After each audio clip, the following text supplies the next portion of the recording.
Depois de um tempo de reformulação, estamos de volta, trazendo até si notícias da Igreja de todo o mundo. Uma parceria entre a TV Canção Nova e a H2O News que faz chegar até si o nosso Igreja em Ação.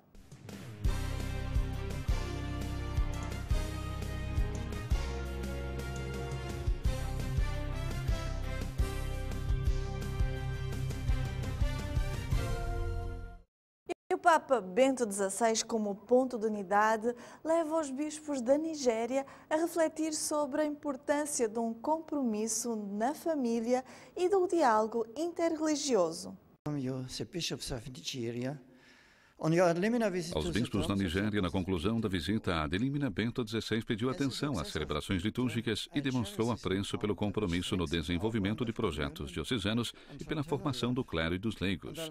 Em vista do Sínodo para a África, o Papa notou que a Igreja é uma casa para todos. Não há espaço para divisões e sublinhou como, em um continente cheio de divisões étnicas, seja notável o compromisso de amplos setores eclesiais por uma pastoral para além dos próprios confins nacionais ou de grupos tribais. Aos bispos nigerianos, o Papa reafirmou a importância de uma pastoral familiar e matrimonial adequada às situações e louvou o compromisso da Conferência Episcopal no diálogo interreligioso, sobretudo com o mundo muçulmano.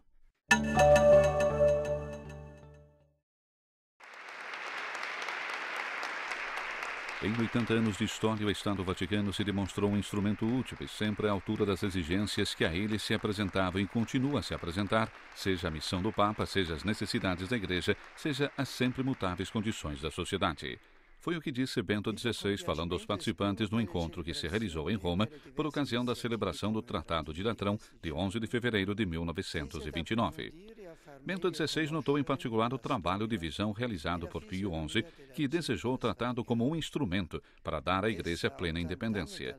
Hoje o Estado Vaticano, que encerra em si tesouros de fé, de história, de arte, preserva um patrimônio precioso para toda a humanidade.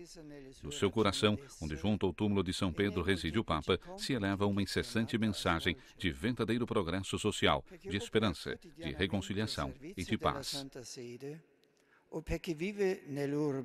Se confessarmos os nossos pecados, Ele é fiel e justo para nos perdoar e purificar de toda a iniquidade. Primeira carta de São João, capítulo 1, versículos 9. E sendo justo, sendo o cumpridor da palavra de Deus, Papa Bento XVI no Ângelus nos traz a importância do sacramento da reconciliação. Antes da oração do Ângelus deste domingo, Bento XVI comentou o episódio evangélico do leproso curado e convidou os fiéis a recorrerem com frequência ao sacramento da confissão. Os pecados que cometemos nos distanciam de Deus, e se não forem confessados humildemente, confiando na misericórdia divina, podem provocar a morte da alma. No sacramento da penitência, explicou o Papa, Cristo nos purifica com a sua misericórdia infinita, mediante os seus ministros, e nos restitui a comunhão com o Pai Celeste, com os irmãos. Nos faz dom do seu amor, da sua alegria e da sua paz. De fato, não é a lepra, como previa a antiga lei judaica, a separar-nos do Senhor, mas a culpa, o mal espiritual e moral. Na sua paixão, Jesus se tornará como um leproso, explicou ainda o Papa, tornado impuro pelos nossos pecados, e o fará por amor, para nos obter a reconciliação, o perdão e a salvação. Bem-aventurados os que têm fome e sede de justiça, pois serão saciados. Esta verdade a comunidade de Santo Egídio procura manter viva nos seus anos de missão. Faz 41 anos que, em fevereiro de 1968, um jovem que então tinha menos de 21 anos, Andrea Riccardi, fundava a comunidade de Santo Egídio, que atualmente, entre outras prioridades, trabalha com os pobres, os incapacitados, contra a pena de morte, como mediadores em conflitos internacionais e promotores do ecumenismo e do diálogo interreligioso. Os primeiros pontos de referência foram a primeira comunidade dos Atos dos Apóstolos e São Francisco de Assis. Desde o início, o pequeno grupo começou a ir à periferia romana, aos bairros de lata que rodeavam a Roma de então, onde viviam muitos pobres.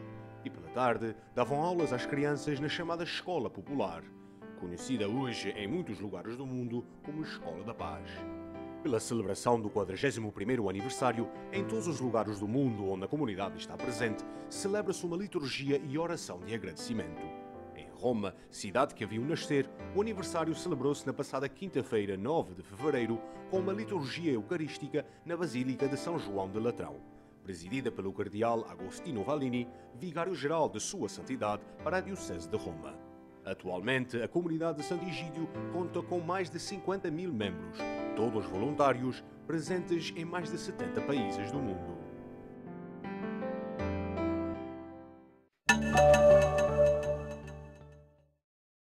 O venerável Benda, evangelizador das Ilhas Britânicas entre o 7º e 8º século, contribuiu à edificação da Europa cristã.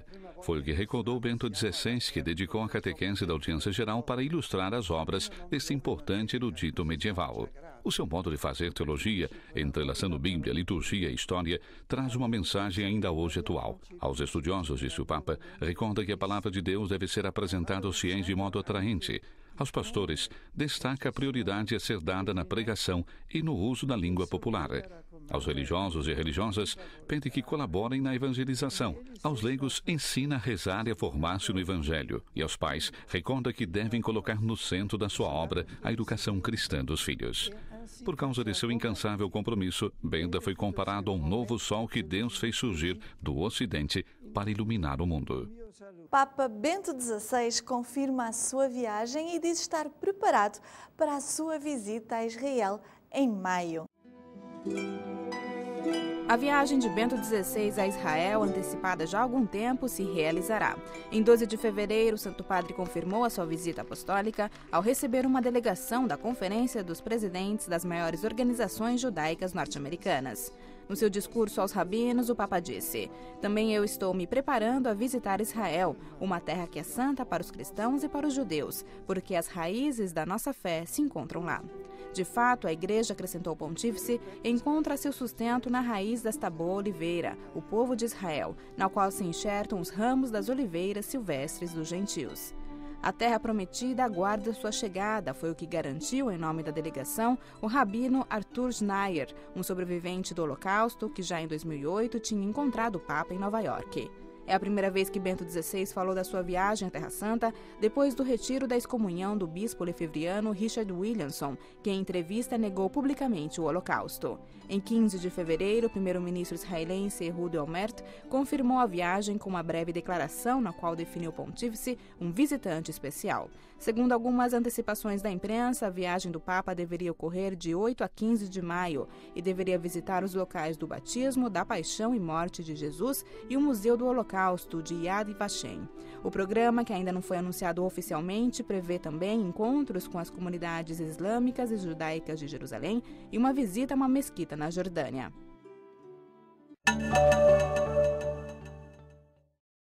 O financiamento público das escolas católicas é uma questão de justiça distributiva, argumentou o prefeito da Congregação para a Educação Católica.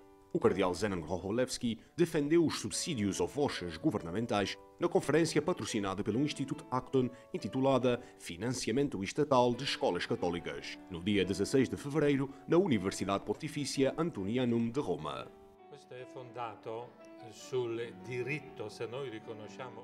Isto está baseado na lei se respeitarmos várias resoluções internacionais que reconhecem o direito fundamental dos pais em determinar a educação de seus filhos. Isto significa que têm o direito de escolher entre escolas, mas se tens de pagar numa escola e não noutra, então a escolha não é livre. Se per una scuola devono pagare, per altro non devo pagare, allora a scelta non è libero. O cardeal também comentou a recente eliminação dos cursos de religião gay e protestante nas escolas do Quebec. No mês de setembro, todas as escolas públicas e privadas foram obrigadas a substituir estes cursos por um currículo de ética e cultura religiosa que ensine todas as religiões, como também ética secular. Questo è, diciamo, negazione del diritto dei genitori, perché parlare... Isto é a negação do direito dos pais, porque falar de todas as religiões viola o direito dos pais a educar os filhos de acordo com a sua religião. Em segundo lugar, falar do mesmo modo sobre todas as religiões é quase uma educação anticatólica. Anticatólica porque isto cria um certo relativismo. Relativismo, todas as religiões são iguais e tu podes escolher uma delas como se escolhe um conto. Por isso, isto não é uma educação. mas antirreligioso. Muitas vezes antirreligioso. Educazione anzi religiosa, antireligiosa, molto spesso. Chegamos ao final do nosso Igreja em Ação. Para obter mais informações, pode visitar o site www.h2onews.org. Para estar junto conosco, visite o nosso blog, blog.cancaonova.com/ação. Toda esta inovação, todo este programa acontece porque você está conosco. Desde já o nosso muito obrigada. Continue conosco na nossa programação e até o nosso próximo Igreja em Ação.